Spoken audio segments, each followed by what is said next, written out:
J'ai beaucoup de choses qui me restent, des poèmes, des documents sur l'écrire, sur ce que écrire a pu signifier pour elle, des manuscrits pour adultes. Je pense que l'important, ce dont je reçois l'héritage, puisque Anne-Pierre Jean était ma mère, je pense que vous le saviez, c'est cette notion de transmission.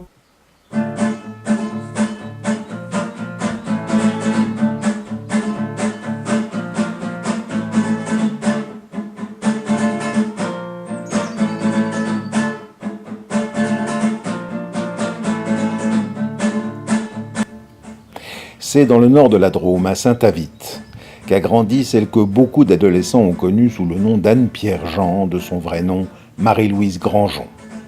Cet écrivain prolifique a longtemps été institutrice dans la région de Cray et dans le Vercors.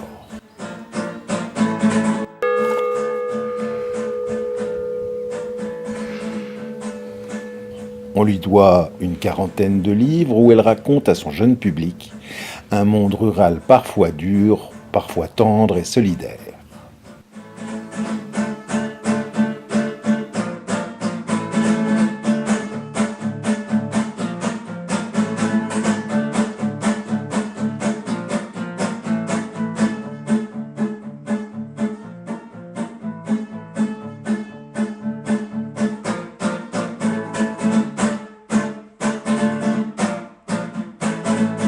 Ce dont elle va parler beaucoup, c'est cet amour fou entre ses deux parents.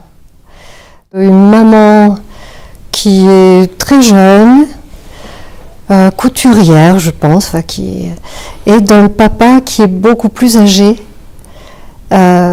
qui a une cinquantaine d'années, je pense, quand elle naît, même peut-être un peu plus.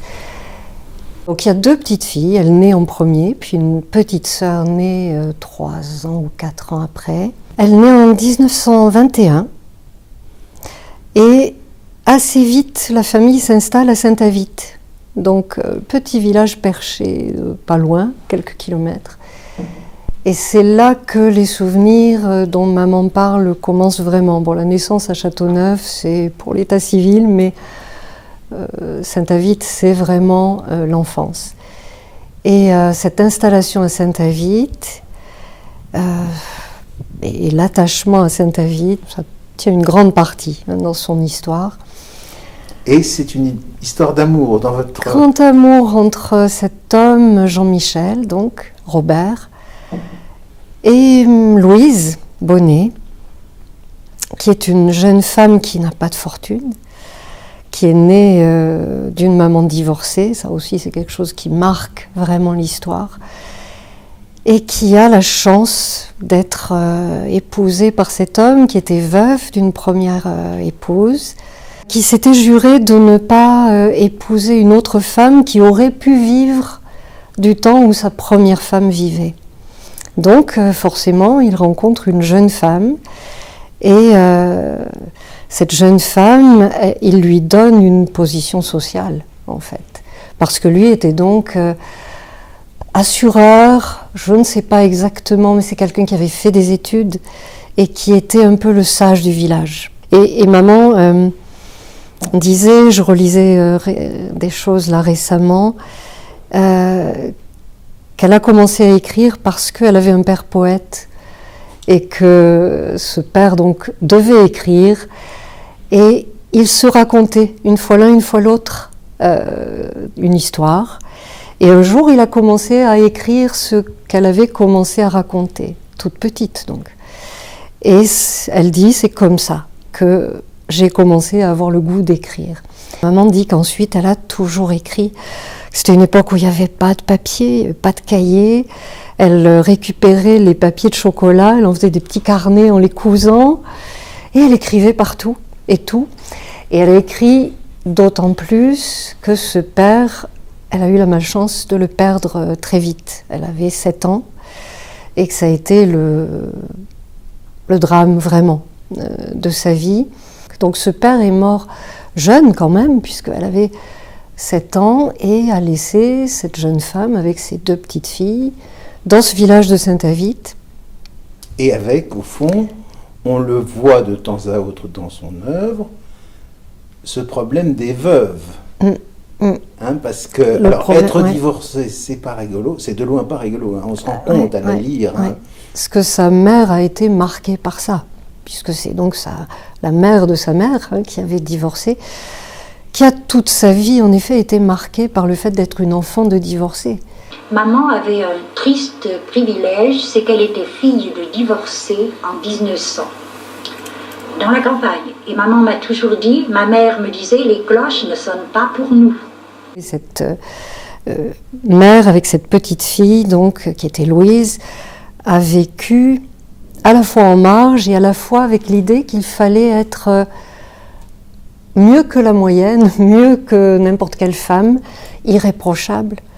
Parce que quand on était femme divorcée, forcément, on était suspecté d'avoir des mauvaises mœurs, d'être une femme peut-être facile, et qu'il fallait avoir une morale à toute épreuve. Et ça réapparaît beaucoup dans Loïse en sabot. Elle reste quand même longtemps seule avec ses enfants, ses 2 petites filles, puisqu'elle se remarie lorsque maman a 13 ans, ou elle rencontre Paul quand elle a 13 ans. Je pense qu'ils ne sont pas mariés tout de suite. Donc elle a vécu longtemps. Qui est Paul ? Il est paysan, il travaillait dans une ferme et ils reprennent ensemble, Paul et Louise, parce que ça va donner lieu à Paul et Louise, le livre ensuite. Le passage où cette jeune femme veuve reste avec ses 2 enfants, ses 2 petites filles au village, c'est quand même une période, alors évidemment dramatique, dont maman a beaucoup parlé et à propos de laquelle elle a beaucoup écrit, parce que cette jeune femme, je pense, fait une grave dépression, et que cette petite fille de 7-8 ans se trouve quasiment en position de devoir surveiller sa maman et gérer aussi la vie à la maison, la petite sœur, beaucoup, parce que cette maman est extrêmement fragile. Et là, le rôle du village est très important. C'est pour ça que ce village de Saint-Avit est un village qui lui est resté très cher, mais dont, qui nous est à nous aussi, les enfants, restés très proches, parce que beaucoup de choses qu'elle dit, qu'elle écrit, sont des remerciements à ce village. Vous avez choisi de donner comme cadre à votre roman les paysages de la Galore. S'agit-il d'un choix fortuit ou vous êtes-vous inspiré des paysages de votre enfance ? Tu sais, Stéphanie, de toute façon, je ne parle jamais que de ce que je connais bien. Il me faut des paysages que je vois très bien dans ma tête et dans mon affectivité. Et la vallée de la Galore, j'y ai placé presque tous mes livres, plus le Vercors. Tu verras si tu lis d'autres livres où je place le Vercors.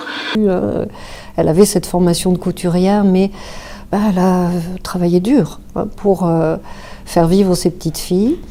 Jusqu'au jour où Paul rentre dans sa vie, je ne sais pas exactement comment. Ça aurait été un amoureux de ses 14 ou 16 ans. Le premier amoureux, et puis chacun s'est marié, Paul partant à la guerre de 14, et ne se sont pas revus de longtemps. Et puis dans Anne des Collines, elle raconte comment ce Paul revient un jour sur une moto et vient retrouver Louise et lui parler, voilà. Et puis comment ce Paul est devenu un papa, bien qu'elle n'ait pas du tout confondu, bien sûr, mais il a été pour elle à la fois le père qui manquait, l'homme qui manquait auprès de sa mère et qui venait quand même rééquilibrer les choses et qui lui a permis, elle, de pouvoir vivre un peu plus sa vie d'enfant, parce que elle s'est sentie moins responsable de sa mère à partir du moment où sa mère n'a plus été seule. Et j'ai pris ces personnages parce que Paul est mort et que j'ai eu besoin de parler de l'enfance de mes parents. Et je leur ai donné aussi, non seulement le nom à mes personnages, je leur ai donné aussi le caractère de Paul et de Louise, les vrais qui sont à moi. Je n'avais pas de famille, je n'ai pas eu d'enfance avec des oncles, des tantes, parce que ça s'est trouvé comme ça, il n'y en avait pas. Je n'ai pas eu de grand-mère non plus, ni de grand-père, et j'avais tous les grands-pères et les grands-mères d'un village, parce qu'il y avait un rapport entre eux et moi qui était extraordinaire. C'est un monde très dur. C'est un monde très dur, ouais. Oui, on vit avec très peu, je pense, oui. Mais ça, c'est pas quelque chose qui apparaît beaucoup dans ce qu'elle dit. Alors, ça apparaît dans ses livres, quand elle reprend, oui, les portraits de gens qui ont vécu à cette époque-là, on voit, en effet. Mais dans ce qu'elle dit, elle, de ses souvenirs d'enfance, c'est pas ça du tout qui réapparaît. Ce qui apparaît, c'est, dans un premier temps, les peurs, j'allais dire les terreurs, déjà orpheline de père, d'être orpheline de mère, et de se retrouver à l'orphelinat parce que pas de grands-parents, personne d'autre. Ce qui réapparaît aussi petit à petit, et qui va être, je pense, validé par la venue de Paul et renforcé par la personnalité de Paul, c'est le goût d'être et c'est le bonheur des petites choses, enfin, le lien à la nature, le bonheur d'observer. Il y a, ça, on le voit dans ce qu'elle écrit, c'est toujours, j'allais dire, très sensuel. Il y a une présence de la nature, il y a une présence des liens entre les gens.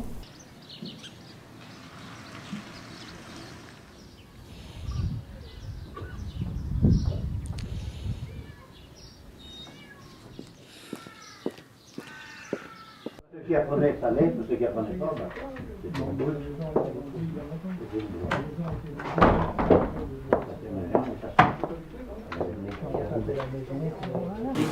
C'est les premiers poèmes. Et après, je suis persuadée, j'ai pas retrouvé la photo de mariage, donc je sais que je l'ai vue, cette photo de mariage. Une fois, il était coupé, il était retourné, nous on le retournait à la fourche en bois, et puis après on a cuché. Voilà. Donc on faisait des petits tas. Oui, pour que le rosel mouille pour le soir. Voilà, ça, quand il était sec, et puis le lendemain on fallait défaire ses cuches. Ouais, pour les Toute l'après-midi, il fallait les remuer. Oh là là. Et puis après on allait les charger, après c'était pour les, ça soit plus facile à charger aussi. 10 heures, tu allais défaire les cuches, 2 heures d'après-midi, au lieu de faire la sieste, tu allais retourner le four. Ah ben oui, c'est ça. Mais c'est vrai que le travail était complètement différent. Et personne ne gémissait. Et personne, oui. On y allait. Oui. On ne gagnait rien, mais on n'achetait presque rien. 3-4 vaches dans chaque ferme, Ah ouais. enfin, et puis une dizaine de chèvres. Oui. C'était, voilà, puis 2 chevaux. Ça, c'était à peu près c'était ce qu'il y avait chez mes parents. On s'entraidait, par exemple, à Saint-Bonnet, dans la famille. Il y avait deux chevaux là, il en fallait 4 à un moment donné pour labourer un peu plus profond. Hop, on prenait les 4 chevaux. Et puis, voilà. Elle devient donc institutrice. D'abord, est-ce que vous savez pourquoi? Je pense que parce qu'à cette époque-là, quand on s'en sortait bien à l'école, dans un village, on était encouragé à continuer, que pour les femmes, les petites filles de cette époque-là, il ne devait pas y avoir tellement de possibilités. J'imagine que ça a dû être beaucoup lié à l'époque, lié au fait que il n'y avait pas de moyens non plus quand même importants dans la famille et que le maître, je pense, a dû insister auprès de sa mère pour qu'elle puisse la mettre en pension, aller faire des études au-delà du certificat d'études auquel s'arrêtait la majorité des enfants. Et tout ce que vous nous dites suggère donc qu'elle a énormément aimé ce métier. Oui, c'était vraiment une passion. Je crois que ça n'a pas été une maîtresse très classique, une institutrice classique, c'est-à-dire que je pense que son bonheur de raconter, trouver à s'exprimer auprès des enfants, elle a adoré les enfants, ça je pense que il y avait une observation des enfants et elle a été, je pense, très psychologue et très éducatrice, plus que pas seulement institutrice, mais elle s'est occupée aussi d'enfants qui avaient des difficultés psychologiques ou des difficultés de dyslexie par exemple, et elle avait une capacité, je pense, à innover, à créer des possibilités. Je rencontre des personnes qui ont été ses élèves, et plusieurs qui m'ont raconté avoir été ses élèves en CP, puisqu'elle a fait des classes uniques pendant longtemps dans les villages, dans la montagne ou en campagne, et puis elle a intégré CRE progressivement, et là, elle était centrée sur le CP, et donc l'apprentissage de la lecture. Et toutes les personnes que je rencontre m'en parlent comme d'une maîtresse qui les a marquées. J'en ai rencontré une il y a 2-3 jours qui m'a dit « Mais pour moi, quand j'étais malade, c'était un drame parce que 2 fois par semaine, on avait des histoires. Et que si j'étais malade, je ratais l'histoire, que je ratais le jour où on racontait les histoires. Et pour moi, c'était un drame d'être malade. » Oui, l'institutrice, c'était le personnage ou l'instituteur dans les tout petits villages. Elle a commencé donc, j'ai pas l'ordre, mais Lanlestan, qui est un petit village du nord de la Drôme, a été le premier poste. Et ensuite, elle a dû venir ici à Vaunavé et circuler tout autour, à La Blache, près de Plante-de-Baie, à Auriples, Alex, Eure. Je ne sais pas dans quel ordre, mais elle a La Rochette. Et puis elle est arrivée à Cré. Et donc dans ces villages-là, évidemment, elle arrivait, et je pense que ça transparaît dans beaucoup de ses livres, les aventures que vivaient les enfants et que vivait l'institutrice réapparaissent dans beaucoup de livres. Il y a la Demoiselle de Blachot, bien sûr, qui parle de son expérience à La Blache. Il y a aussi l'École ronde. Étonnant personnage qu'Anne-Pierre Jean, ancienne institutrice profondément enracinée dans sa Drôme natale, dont la vie âpre a développé des qualités étourdissantes. À Cré, dans une maison qui du sol au plafond porte son empreinte, cette femme aux dons multiples s'est mise à écrire en 1965 quand la maladie l'a écartée de l'école. Puisant dans la rudesse des épreuves qu'elle a traversées, elle a publié plus de 30 livres pour les enfants, des romans où elle aborde des thèmes parfois très durs avec une délicatesse qui lui a valu des prix nationaux ou internationaux par brassée. Traduite en une demi-douzaine de langues, l'œuvre d'Anne-Pierre Jean est l'aboutissement structuré d'une tradition familiale de conteurs et poètes jadis illettrés. Vous nous avez dit tout à l'heure qu'elle commence très tôt à écrire. Oui. Est-ce qu'au fond, vous avez l'impression que votre mère a écrit sans interruption, avant même, si j'ose dire, de devenir une écrivain officielle? Moi, je pense que oui. Alors, bien sûr, pas de la même façon. Mais enfant, elle m'a toujours dit, en effet, qu'elle avait des quantités de petits papiers sur lesquels elle écrivait. Et à partir du moment où le père n'a plus été là, les histoires qu'il se racontait, ce dont elle se souvenait, elle l'écrivait tous les soirs. Elle me disait, voilà, elle l'écrit aussi, j'ai continué cette relation à ce père absent en continuant à écrire, comme si j'avais raconté une histoire le soir. Comme s'il me racontait des histoires, je me souvenais des histoires qu'il racontait, je les écrivais. Et puis, l'école joue un rôle très important parce que je pense que là aussi, elle a eu plaisir à apprendre, plaisir à écrire et que le maître a compté beaucoup, comme aussi un soutien et un encouragement à continuer. Peut-être, je pense que là, elle en a pris conscience plus tard, ça a été thérapeutique. Et je pense que le maître a pris conscience que c'était thérapeutique. Pour cette petite fille qui prenait sur elle, qui ne disait rien de ses angoisses, de pouvoir écrire. Et il l'a encouragée à écrire. Inventer une histoire, ça n'est pas difficile du tout. Tu sais, par exemple, quand j'écris pour les plus petits, je fais un film dans ma tête. Et tant que le film n'est pas au point, moi, je n'écris pas. Et puis le jour où le film est au point, où les personnages me disent on en a marre de rejouer toujours la même scène, de refaire tout ça, je l'écris. Quand je le relis, c'est tellement mal écrit que je le laisse reposer et que je me dis je vais le fignoler. À ce moment-là, quand je fignole et quand j'écris, je supporte très très mal le téléphone, qu'un rôti brûle, enfin bon, tu comprends, si j'étais un monsieur, j'aurais une femme qui ferait la cuisine, mais comme je fais aussi la cuisine en même temps, alors là, ça devient très difficile. Et je le relis à haute voix parce que je ne peux pas supporter qu'il n'y ait pas une cadence. Si je perds la cadence, je réécris. Alors, tu imagines j'écris toujours un paragraphe. Et quand je réécris le deuxième paragraphe, je relis le premier. Quand j'arrive à la fin du livre, je relis tout pour être sur la même cadence, pour être sur le même élan. Ça devient énormément de travail. Et quand tu as tout relu, si le téléphone sonne, bon, c'est tout à recommencer. Donc, je mesure que c'est du travail parce que lorsque j'ai fini d'écrire un livre, je suis en général claquée et que j'ai besoin de faire quelque chose avec mes mains, du jardinage, de la décoration, n'importe quoi. Je la voyais souvent avec un cahier qui la suivait un peu partout. Elle pouvait écrire sur la table de la cuisine pendant que la soupe cuisait, qu'elle surveillait à l'oreille le rôti. Et il fallait être là pour entretenir ce qui était en train de cuire. Et puis, pendant qu'on faisait nos devoirs, non. Bien sûr qu'on parlait ensemble. Je parlais avec elle lorsque j'avais des devoirs, des rédactions, des dissertations à faire. Voilà.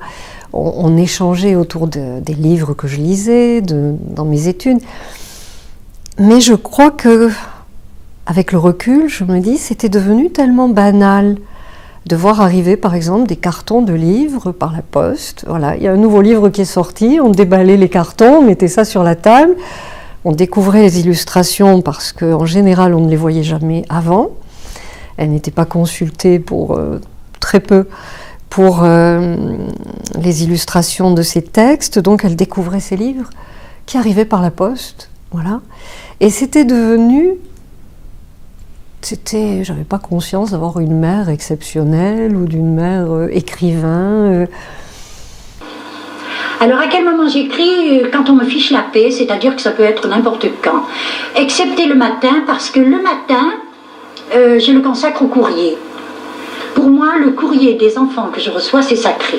Elle écrivait à ses correspondants. Alors c'était des enfants qui lui écrivaient par le biais de l'éditeur, par le biais des classes, parce que beaucoup de classes ont travaillé sur ces livres, qui étaient pris par les instituteurs ou par les professeurs de français comme livres de lecture de l'année ou comme des livres qu'on approfondissait. Et ces instituts ou ces professeurs prenaient contact avec elle, il y avait des échanges qui s'installaient, elle allait les voir, visiter les classes en fin d'année ou en cours d'année, il y avait des échanges de travail aussi, comme l'école ronde qui s'est coécrit avec une petite classe. Elle écrivait un chapitre, elle l'envoyait à la classe illustrait le chapitre, lui renvoyait les dessins, et puis elle allait les voir, elle leur lisait les chapitres suivants, les enfants réagissaient. Vous avez l'impression que c'est écrit simplement, mais je supprime beaucoup. C'est un travail de ciselure. En général, je m'isole, j'aime bien être j'ai un bureau à moi, une chambre à moi aussi. Et puis, si le soir je le fais dans mon lit. Je suis isolée là aussi. Je laisse sur ma table de nuit la page quand elle m'agace et que je vois qu'il y a toujours un petit détail qui ne marche pas et tout, je la laisse sur la table de nuit et je la relis telle qu'elle. Et le matin, quand je me relève, je dis comme l'inspecteur Bourrel, mais c'était ça, et ça vient tout seul. Dormir sur un travail qu'on va faire, c'est impeccable. Le matin, on est bien.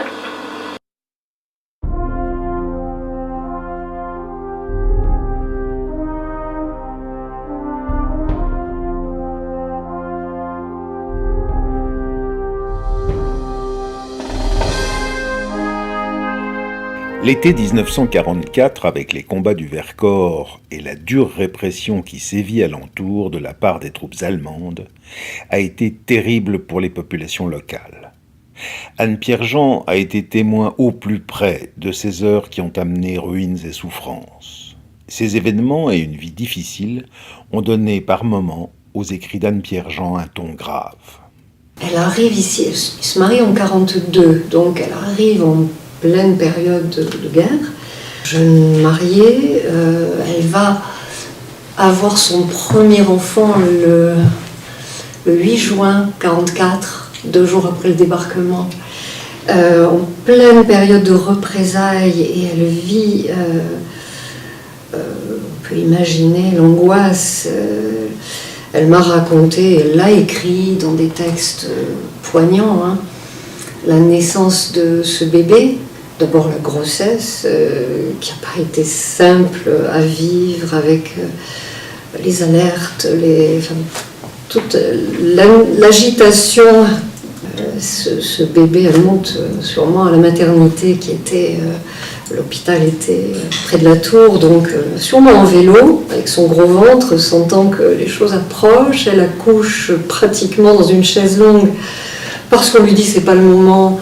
On l'installe dans une chaise longue et elle se trouve en train d'accoucher dans cette chaise longue. Ça, c'est pas dramatique. Ce qui est plus dramatique, c'est que dans la nuit qui suit,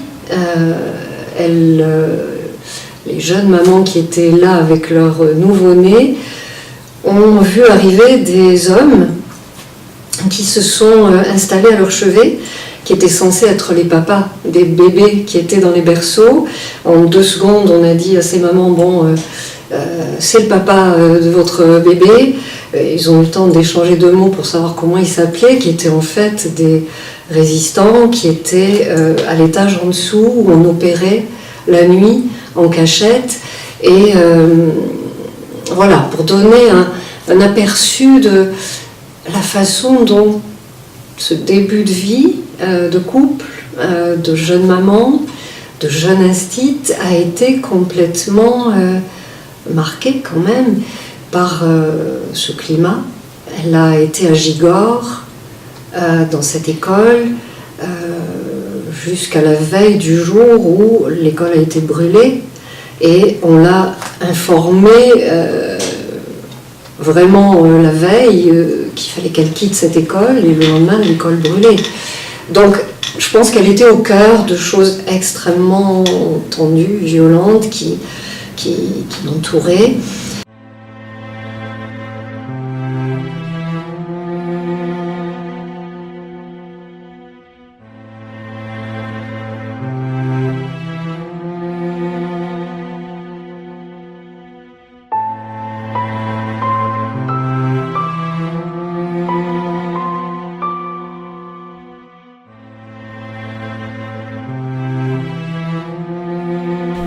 Diriez-vous qu'elle était célèbre? Elle l'a été, oui. Oui, à partir du moment où elle a eu le prix du Salon de l'Enfance, ça a été quelqu'un qui a été très, très reconnu. Et donc le Salon de l'Enfance, c'est 72, les premiers livres ont dû sortir dans les années 65-66. Je pense que ce prix l'a propulsé, en effet, sur le devant de la scène. C'était une époque où les auteurs pour enfants n'étaient pas très nombreux. Il y a eu une période où il y avait pratiquement tous les ans un livre. À 78 ans, Anne Pierre-Jean est la grand-mère idéale de dizaines de milliers d'enfants dans le monde.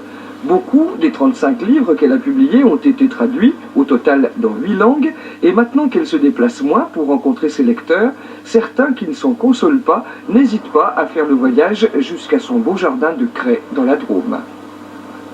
Je dirais que c'était une femme extrêmement engagée à sa façon, très passionnée par ce qu'elle faisait, très vive.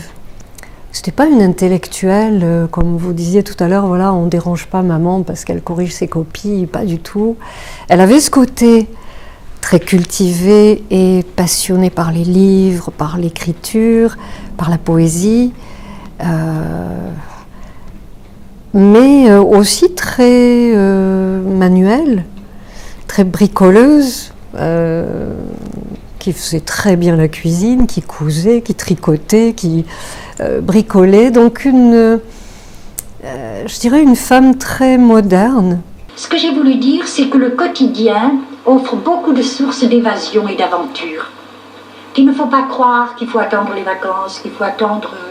Je crois que tous ont fait du bonheur avec des petites choses. Je ne crois pas que je sois un auteur à message, mais s'il y a un message que je veux faire passer, c'est que le goût du bonheur sert de moteur dans la vie. Ceux qui ont le goût du bonheur se débrouillent de faire du bonheur, ils font feu de tout bois. Ils font du bonheur avec des petites choses, parce que le bonheur, on ne l'a pas tout le temps. Ce n'est pas possible, on ne peut pas l'avoir tout le temps.